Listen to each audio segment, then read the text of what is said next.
Welcome to part 2 of building a custom text input. So now we are going to extend our existing custom text input with some extra functionality. Let's open our file of text input and think what we would like to have. I think if we have an email over here, it would be good to have as well a password. So we can slowly think about a logging screen or a sign-up screen, and that requires some extra features. So let's do that. We'll add password in here. So for example, we're adding an email and a password, but everyone can see our password. That's not very good. So what we can do secure text entry flag.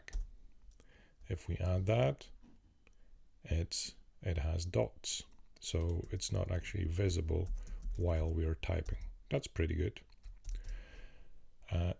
But you probably have noticed in many apps that you can reveal the password, because sometimes you typed in something and you want to check if you didn't do any typos or everything is correct. So normally you have an icon or a button in here which allows you to show and hide password if you want, and that's what we are going to do right now. So we're going back to our text input, and we have to add some extra elements to do that and some extra functionalities. First of all, I think we are going to add the visual element. Let's add text, which we will use as a button, and this button will basically control if we're showing or hiding the password. All right.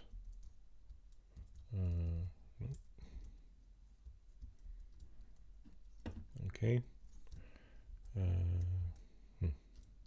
Okay. So let's add the text in here. I didn't auto import. Let's import it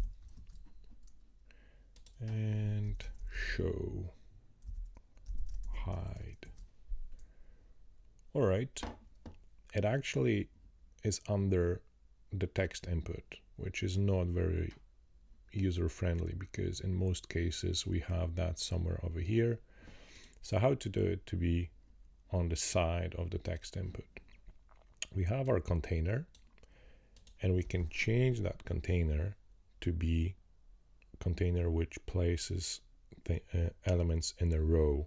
By default, views place elements one under another, which is basically a column view, but we can change that. Flex direction and change it to row.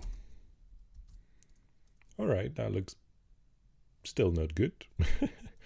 So what can we do to make it even better? We can use something what's called justify space between. So basically it will push elements to the sides and will leave the space in between of them. That was quite nice and quick. So right now we have more or less what we want. But what we have over here, we have our email, and it has show hide, which is not what we want. And we have password, which has show hide. All right.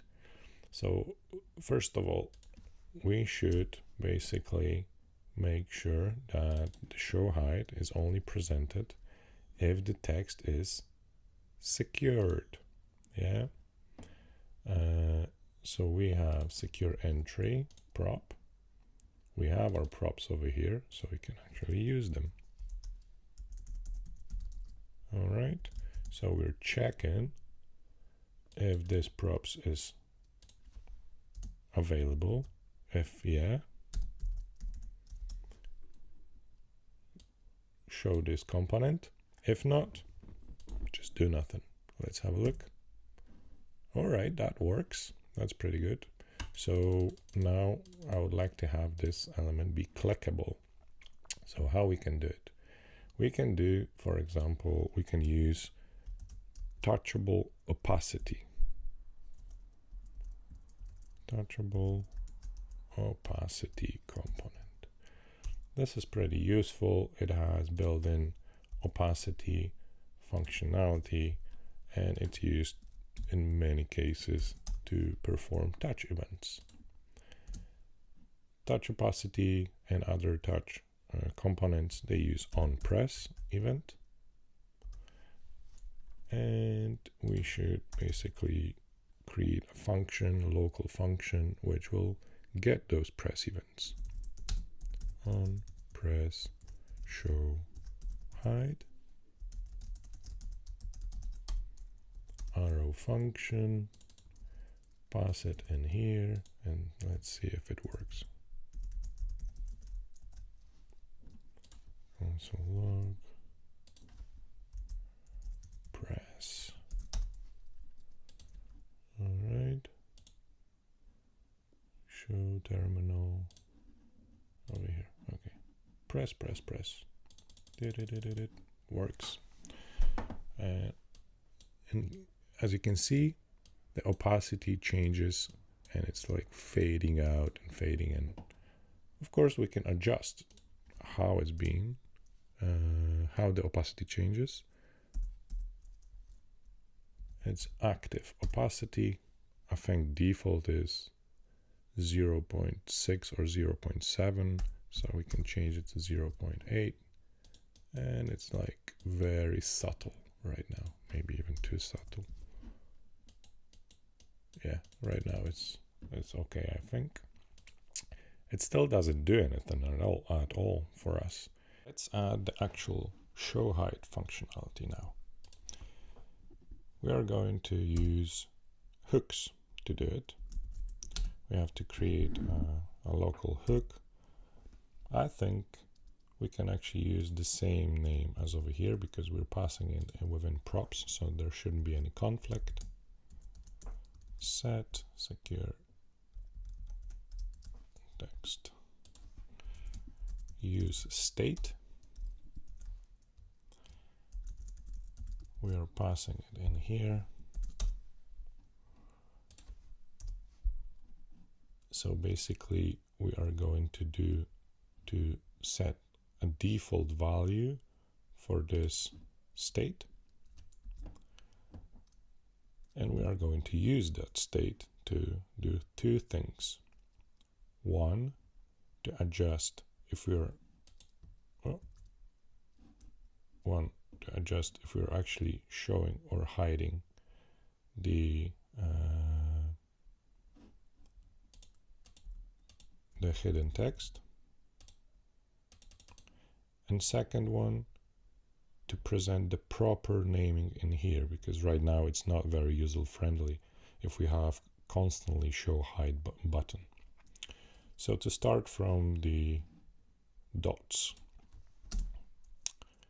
we can override anything what's being passed over here if we add a prop just after it.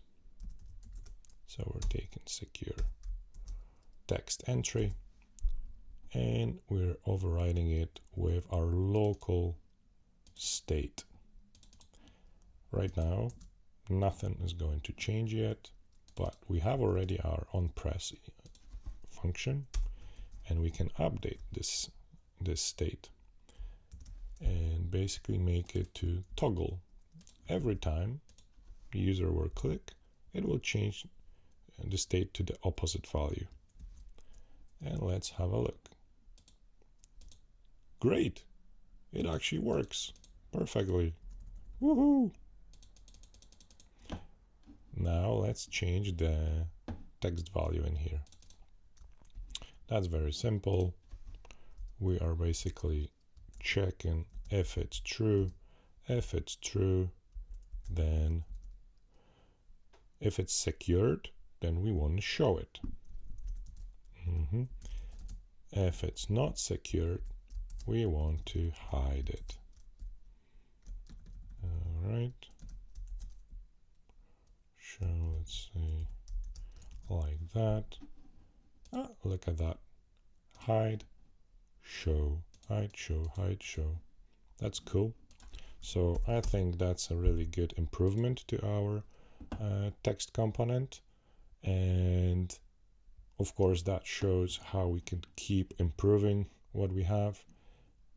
In a more advanced version, of course, this is in most often an icon of an eye, which is a close eye or open eye, but the text for now is good enough, and I think that was quite helpful. If you like that and you want to see more, you want to get another improvements to this text component, please hit subscribe and stay tuned for another video. Thanks.